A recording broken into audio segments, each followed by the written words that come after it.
Hello, everybody. Thank you for being here. Today, this is the second part of the first day of the Berklee Global Jazz Institute Culminating Experience presentations. And we're going to start with one of the students that I personally have advised this semester. And I would like to introduce to her. She's been a very, very dear member of this community and contributed to it beautifully throughout this year. Jireh Calo is a singer and multi-instrumentalist, composer, arranger, and producer born and raised in Manila, Philippines. An avid explorer of sound and rhythm, as well as global culture, her music is heavily influenced by jazz improvisation, African and Latin Afro-Cuban rhythms, Philippine oral tradition, and a variety of world music. She has performed extensively around the Philippines and in Boston, and has performed at an international festival in Malaysia, in Dominican Republic, Los Angeles, she remains active today as an artist educator, performing and creating music while working closely with the youth, teaching and engaging deeply with our community. We welcome the committee member that she chose, Maestro Jireh. Please have a big applause for Jireh. And I leave you with Jireh Calo. Thank you so much, Marco, for that introduction, and thank you so much to everybody who came. My name, again, is Jireh Calo, and I'm from the Philippines. It's an archipelago of more than 7,000 islands on the Western Pacific. And I first came to Boston in 2015 to pursue my first formal music education as an undergrad at Berklee. And it was there that the seed of my project began. I found myself surrounded by a rich diversity of cultures, music, and people from around the world. And as I embraced this diversity, I also started to embrace my own identity as a Filipina, while also realizing how little I knew of my own cultural and ancestral roots. You see, I grew up in Metro Manila, which is the national capital region of the Philippines. And though I spent the first 19 years of my life there, I started to realize that most of what was taught to me came from a Western standpoint, and much of what I knew had colonial and global influences. And even as a Filipina artist, I realized that I knew more about Western music and different musical traditions from around the world than the own rich cultural and ancestral traditions of my people. And I started asking questions like, what is Filipino and what is Filipino music? And it felt as though there was a part of me that was hidden. And if I were to uncover it, I had to do my own digging and look beyond what was presented to me. Thus began my quest to unravel my cultural and ancestral roots. And in doing so, redeem the wealth of ancestral knowledge passed on through oral traditions, and ultimately explore what it means to be a global Filipina, living and breathing her own history. I'm very grateful for my time at the Berklee Global Jazz Institute because it was very instrumental in this quest, and it allowed me to ask the necessary questions of purpose, identity, and vision, and to dig in deeper into the roots of what it means to be a jazz artist in today's world. My project is named AHON, which is a Tagalog word meaning the rising out of, or the ascent, or the disembarkment. And for me, these words encapsulate the process that this project has led me through. And as a result, I got to write and arrange 5 songs. And all of these are a collection of songs that reflect this journey of me searching for my roots and realizing a deeper understanding of myself and a deeper connection to the world around me. The first song that I did is called Ili Ili, and it's a Ilonggo lullaby that I had in my memory, and I decided to start there just with something that I felt was from my childhood, and Ili Ili means like roughly hush little one, sleep now. And I did a trio arrangement of this, with Daniel Volovets on guitar and Ferres on the ney.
Thank you so much.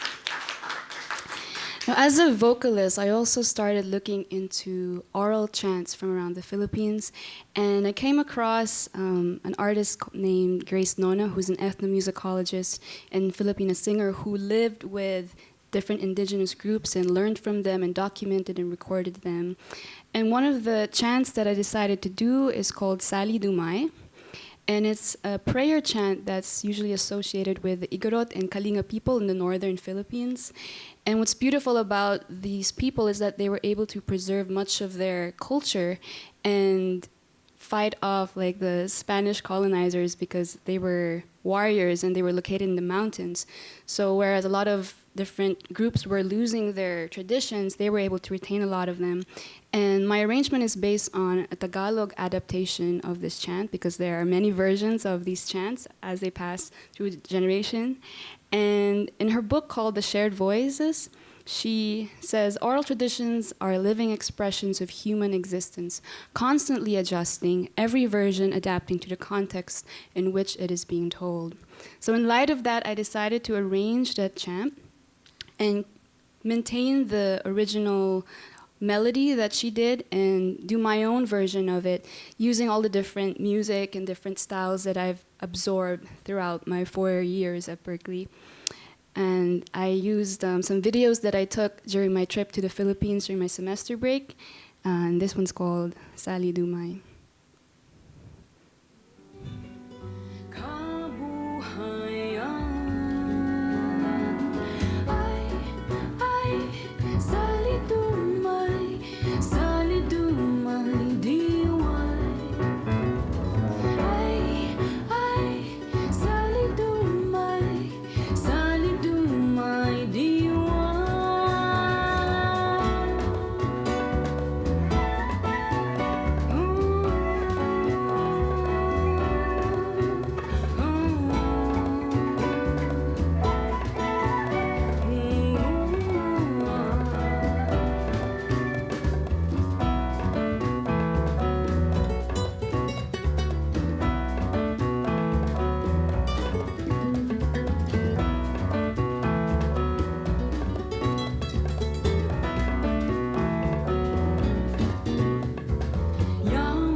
Thank you. Now that trip to the Philippines was very eye-opening. I hadn't been home in 4 years when I did that trip, and I got to travel to different parts of the Philippines that I'd never been to. And one of the things I got to do was to visit the Tiboli tribe in Lake Cebu. And for me, it was just a little glimpse of the diversity of music of the indigenous people and how I was just scraping the tip of the iceberg. And I eventually would want to come back and do more research, but this is a video of some of the things that I learned from them and that they showed me.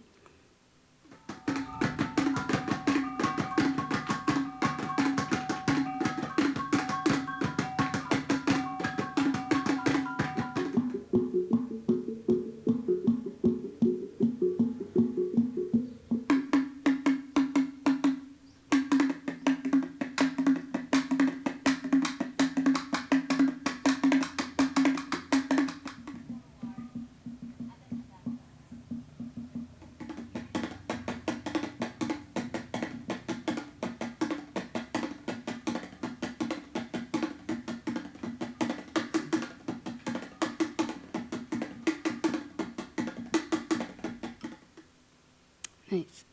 Thank you. My quest kind of took a more personal turn when I visited that area of the Philippines, because that's also where my dad was from, and I hadn't seen him for more than a decade. So I decided to reach out to him and reconnect with him while I was there. And I decided to write a song that was based on that experience. This one's called Before the Dawn. And basically, it was me learning to, when I'm searching for my roots, part of that is like my own personal story and my own history. So I started looking inward at my own life and embrace what I had to say and share that through music. So this one's called Before the Dawn, which was based on a conversation I had with my dad before the sun rose. And this is a duo with Luke Norris. That was beautiful. Thank you, Luke. This is Before the Dawn.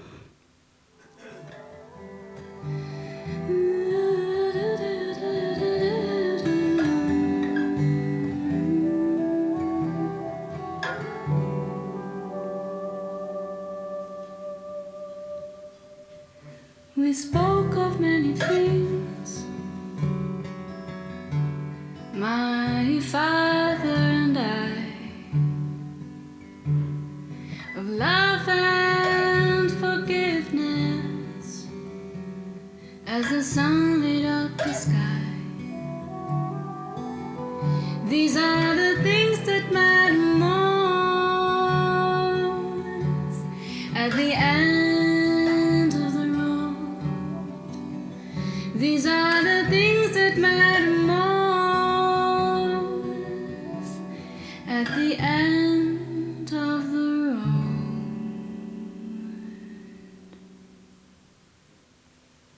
Thank you.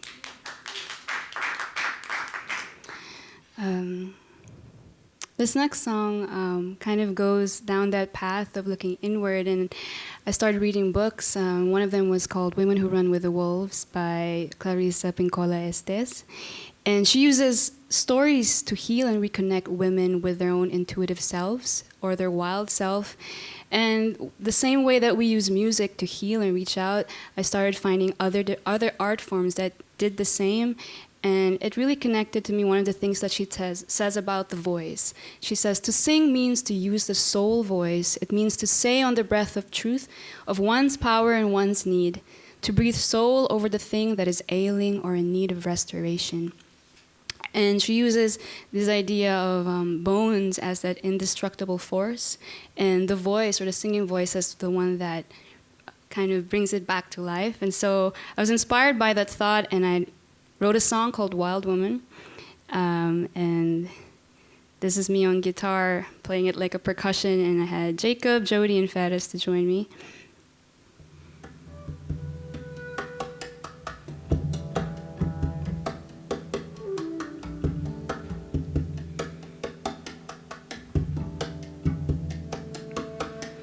Hear the scraping of ancient dirt, digging down with a bare finger.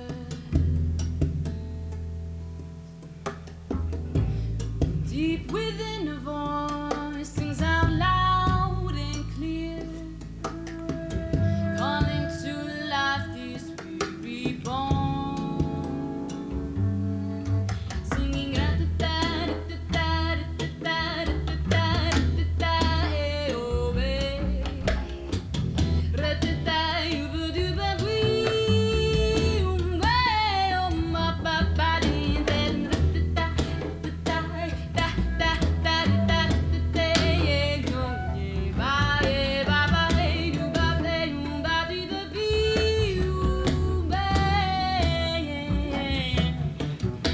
the depths she comes alive.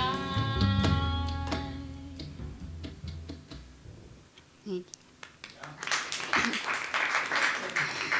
So this leads me to the last song that I recorded, and it's like a conclusion for me of what I learned throughout this process, and it's going to be an ongoing process of seeking to know oneself. And as we do so, we learn to find our own voice and find deeper connections with the world around us. And so this next song is called Pag-aalay, which is Tagalog for an offering. And it's based on an emotional framework rather than a musical one, inspired by a concept by Don Ellis on his Despair to Hope on his New Ideas album. And it's based on this progression from sorrow to gratitude. It's something that we can all relate to. And so we went to the studio and we recorded this, and the only rehearsal we did for this was to talk about what that meant for us and to kind of just play around at different ideas. This one is an excerpt of an 8-minute song. So let's see.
And that was Pag-aalay.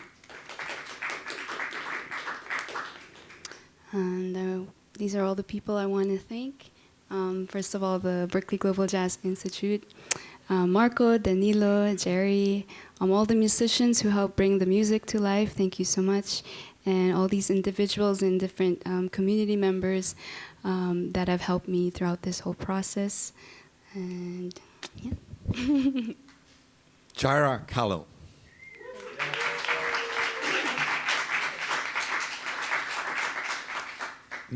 Jireh, can you talk a little bit about, because I know you didn't have enough time, about your educational part of this project as well, if you can give a little bit of a background of what you're thinking. Yeah, so one of the things that went alongside the musical and creation aspect was also figuring out different ways that we can teach music to different kinds of people, because in my experience, I felt like I had to leave my country because the music education was very narrow. in terms of like conservatory or just how we teach music. And I felt like that was part of my mission as a musician, is figuring out, you know, different ways that we can connect with people in a more from the roots of why we do music and what connects us. So one of the things I did during my trip to the Philippines was also do some music workshops this was in Davao City, where we got together with different local artists, local businessmen, and just talk about what music is for us and what are some of the issues in the industry, in the scene. And I also got to go to teach some of the children in Stairway Foundation. This is in Oriental Mindoro, where they rehabilitate marginalized street children. And these people have so many different backgrounds with music, and I wanted to find a way that could connect with them and kind of get past through, I guess, the walls that we have in different educational systems. So for me, one of the projects I wanted to start develop is to do music workshops that are adaptable and flexible and is more based on a cultural exchange rather than just a one direction way of teaching. Because I feel like we can learn so much from each other, and that as artists we have things that we can say and we can share, and it doesn't have to be something so complicated as we make it. So that's something that I definitely want to get more experience in and learn from organizations that are established and have been doing this for years, because it's a passion of mine, but I also know that there's a lot of things I would need to learn, because it involves, you know, learning how to deal with different kinds of people and learning how to translate certain concepts. So that's something also I felt like the program helped me through Marco's pedagogy class, and just seeing the artists do it and receive that kind of information and that kind of education. And I want that to be something that's shared. Jerry. Jireh, fantastic. Thank you, Jerry. I mean, I don't know where to begin. First of all, the presentation, the pacing, the vibe, the mood, the clarity.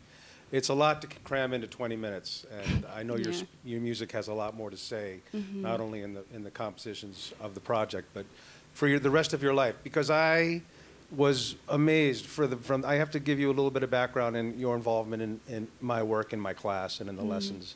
From the very first day, your smiling face, your presence, your attitude, your joy with involving yourself with the material, your immediate connection to rhythm. At first, I really didn't know I thought you were a drummer. I didn't know you were a vocal background. As I got to know you, of course, that became clear. But then I discovered, your skill as a pianist as well. It's very understated, but you have an ability to just sing along with songs as you play, your own arrangements. In the lessons that we did, I remember you took some of the Indian material, and one day I said, can you take this composition we did and just go to the piano and see what comes up? And it about blew me away, your ability to just surrender, and you weren't even looking at the keys. In fact, you said you purposely were not looking at the piano so that you could be free while you were reciting the phrases and letting that be the inspiration of the work. And of course, when we started to get involved in the private lessons, you wanted to go right to drum set. And I have to say that you were able to play compositions and grooves that many of my drummers, I wouldn't say struggled with, but had to put a lot of time into developing. And from the get-go, you really had that ability. In fact, Danilo, I have to say that there's a bell pattern you created in 15/8 that you've been sharing with the students. And I've turned that into a mini paper, by the way. I should send it to you. Jireh could assimilate and build these polyrhythms and switching gears and alternating hands with the language in ways that really blew my mind. I mean, I don't often exaggerate, and I'm not. Except to say you have all the tools that I envy in many regards because of your innate ability on the piano and, of course, the clarity of your voice, and also some good fundamental background in guitar, as we can tell. So just right off the bat, Marco introduced you as a multi-instrumentalist, and that definition absolutely fits the bill very fully. So Thank you, I have to say, does your musical background, your cultural background, did that really give you a lot of rhythmic background? Because it seemed strong from the get-go, and you never, how did you develop that? Yeah, I think I would say there's a lot that is, because like most Filipino musicians, I don't want to generalize, but learn things by ear. Yeah. And so that's kind of part of it. It's like we're exposed to this music from America or like what's on the radio, and so we just listen to it and we absorb it and we can play it, even if we didn't go to music school. So I Yeah. feel like this just innate connection with music is something that is shared among, I think, all cultures. But I noticed that with my people too, and just developing that ear, and also like people sing a Yeah. lot, so Right, it's right, like right. something that's just part of life. And as I was looking even deeper into like the indigenous cultures, the music is just like so part of their everyday life. It's not necessarily something that's so segregated. So I feel like that's something that I had growing up, just being constantly exposed to music and Wow. because I think I wasn't schooled before coming to Berklee, I think I was able to approach it more from like an exploration kind of attitude, and Yeah. just like, this is just play. Nobody's pressuring me to do this. I don't need to be doing it in a certain way. And I think that helped me develop that sense of freedom as well. So when I came to Berklee, I think that enabled me to absorb a lot more. And you could say that your music evolved a lot while you were in the program, because there was a lesson Oh, when you came in and definitely. said, I'm overwhelmed with so many possibilities that I'm seeing my music changing before my eyes. And that can be a scary thing where you're in a place, but then the whole idea is to really think beyond the box. In fact, so far outside of the box from what you're used to that you don't even see the box anymore. It becomes a completely new, and you were very open to that, but it also, describe that process of kind of what you may have discovered in this reshaping that will, of course, be with you for the rest of your life, the tools that you've built. Yeah. So, I think do you remember that day? I don't know if I you remember. So I what think I was what- almost in tears. Yeah, and yeah, it was an emotional. maybe it's day. because you had just But- talked to Marco. I don't know if it's Yeah, also that I had just come from an advising session with Yeah. Marco. But because that it's like that's a fascinating process. exactly, it's a very personal thing. But I Yeah. think specifically to global, I think it was inspiring to see just people bringing in their own their own voice and Yeah. their own traditions from different parts of the world, and finding that common ground that it doesn't matter if we didn't come from the same background, we can Right. still make music together. And that's kind of like how the bigger, I guess, realization I've had throughout this whole journey, and something I guess I'll continue to develop, is this idea that there's much more that we share than what separates us. And that's the direction I feel like I'm going towards. Yeah, that's is the definition of growing and evolving as an artist. And I feel like that's where we are in the world right Yeah. now. Everything is just so fused and mixed and Right, right. global. Yeah. That's just an inevitable path to take as a musician. And I have to say, for your project, I really appreciate that your songwriting, you kind of brought it down to the bare bones, essential elements of songwriting. In other words, you didn't fill up the music with all these complex arrangements and try to bring in more voices and instruments, which you could certainly do, but you made a conscious choice to really highlight the vocals and the voice with just the key elements. And frankly, it's a really beautiful, and I don't want to say understated, but because I know how much you could deepen the arrangements, but I really appreciate the sort of the gravity towards the purity of singer-songwriterness. And I heard influences of Joni Mitchell in there a little bit of Ella, so kind of bridging these gaps. And I also think you should pursue the music video option more, because just the clips that you put together from your travels. Oh, there's a lot you can do with your This phone. is the world we're in. It's all Yeah. kind of multimedia. And Exactly. of course, partnering with Devin and some of the hip hop and rap material. Is that something that you're, kind of... Oh yeah, Yeah. yeah. I Yeah. admire. I feel like what rappers do with words. Like Yeah. I can't do the same with words, but I think I do it with my voice. Just. Wow. But we do it, and it manifests itself in different ways for Yeah, different and artists. I took some of my favorite African songs, not to keep owning the mic here, but and I wrote new lyrics in English to go with the African melodies, and I created a whole new way of presenting the material in that realm. And so maybe have you thought of singing part of the songs in English, or writing new lyrics in English to the melodies that you grew up with? As I kind of relate it to my process in that, or not. It's a possibility. It's not something that necessarily thought was necessary, because I feel like there's a certain languages carry a certain Absolutely. heart to it, Yep. and translating it, there's a lot that's not necessarily transferred over. Right. But I feel like even if you're listening to music that's not in your own language, you can still connect with the heart of the music. Absolutely. The vibe, the mood, the clarity is still there. Exactly, and that's more of what I want to get deeper into. Yeah. Well, you're on that path, and it's a beautiful path. And Thank you, I just Jerry. want to end by thanking you for working with me in the class, and you fueled my energy enthusiasm in the Thank class. you. And the I'm glad lessons to were hear always that. a lot of fun, and actually quite challenging for me too, because you just had all these innate abilities, which are going to be with you for the rest of your career. So Thank you, God Jerry. bless you. God Right. bless Passing you on. too.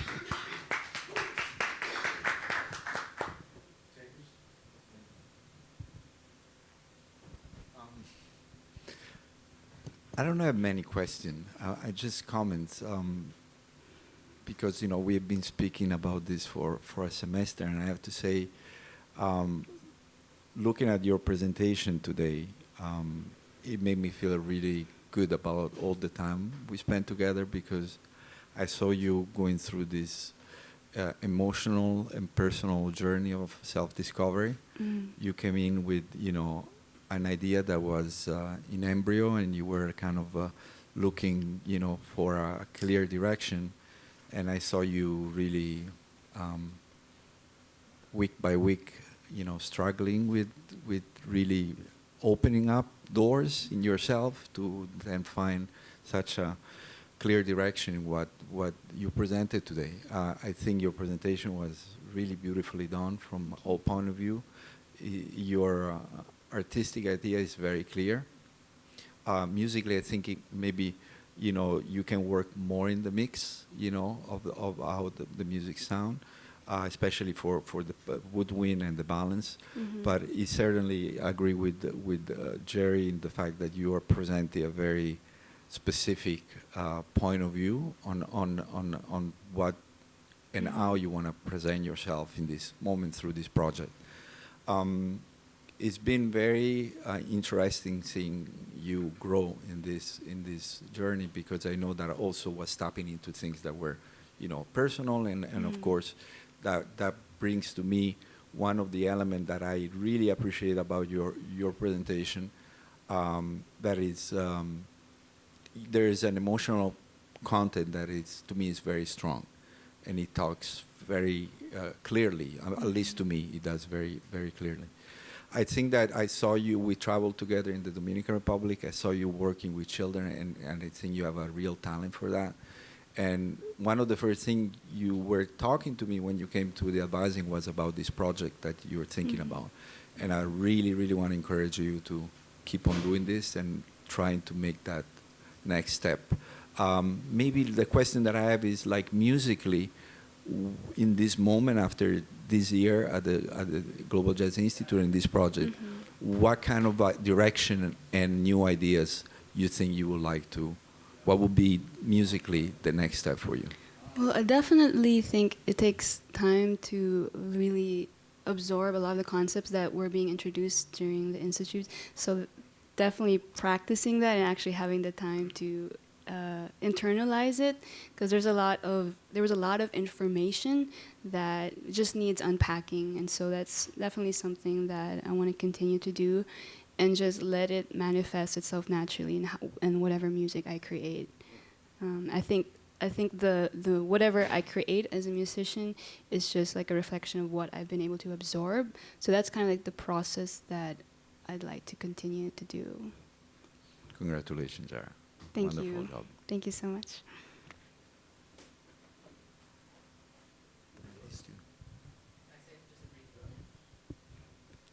Man, one of the first impressions I got throughout the whole presentation was this really strong visual component to both the way you presented the slides, but also your music. Like, not a lot of music does this so viscerally as your music did for me, that really I'm put in a place in a whole nother world with with images in mind. Do you feel like there's a strong connection there? Because personally, I was feeling that. Yeah, I mean, that's interesting because I think visual art has always been something that I've done subconsciously. There was even a point, I think, when I was getting to high school, I was deciding if I should take music or visual arts. But it's something that's always there. I think it's a subconscious element of the music.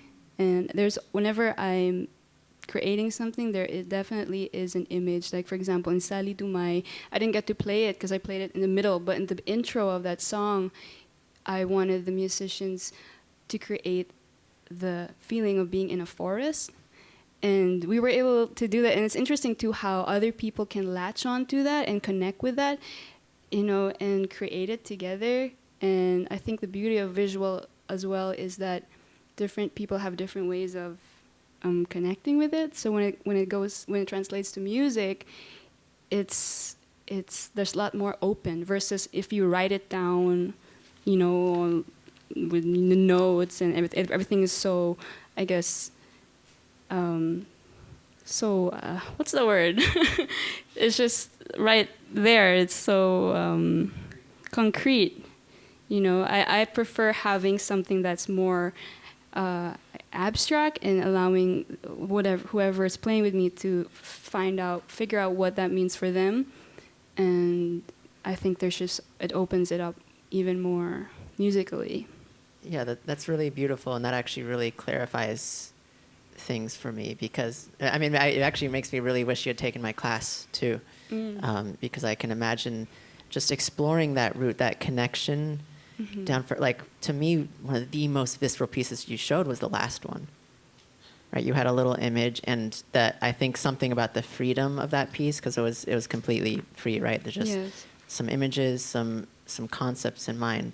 Something about that emotional freedom, like not being stuck to the page, like what you're talking about, really unleashed this livelihood in the music. And I wonder, I think that's a lifelong pursuit. So definitely. Really beautiful. Thank you, Chase. Thank you, everyone. I'm finished. Yes, Danilo. And I must be the one on the side. First of all, I want to clarify from the beginning. I'm completely here. What everybody said, and I completely agree. And I'm a big fan of your work, your talent, and it's being a privilege to have you this year. And I relate to what you said. In every situation, you were always trying, and there was this joy. I know it always. Every time I am around you, there's always this thing about the world that is beautiful. So I got that on my system. I'm a big fan. I'm on your side. But I must express what I feel sometimes when I hear your music. And there's a quote by Toni Morrison that speaks very clear to me. It's like, if there's a book that you want to read, but it hasn't been written yet, you must be the one to write it. And that's how I feel about you. That's how I feel about you, that potential of discovery. There's really nothing more to say except why. But since why is difficult to handle, one must take refuge in how. And that's what I'm going to talk about, the how. In a specific points of view, things that I will really change would be to redefine my relationship to musical terminologies. Like Wayne asked me one time, can you make a minor chord sound major? Just write it down.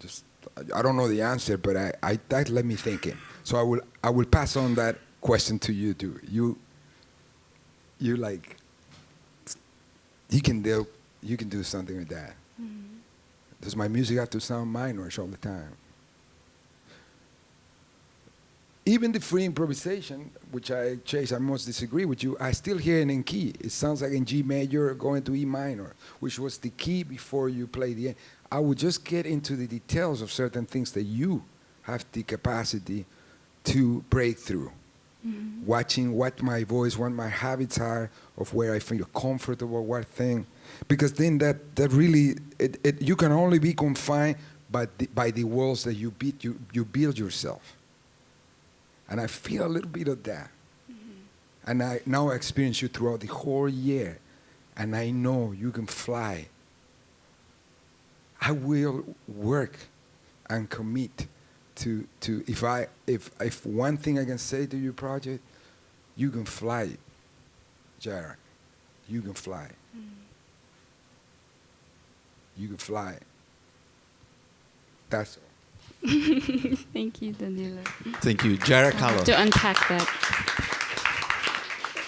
Thank you. Stay with us for our next presentation in 10 minutes.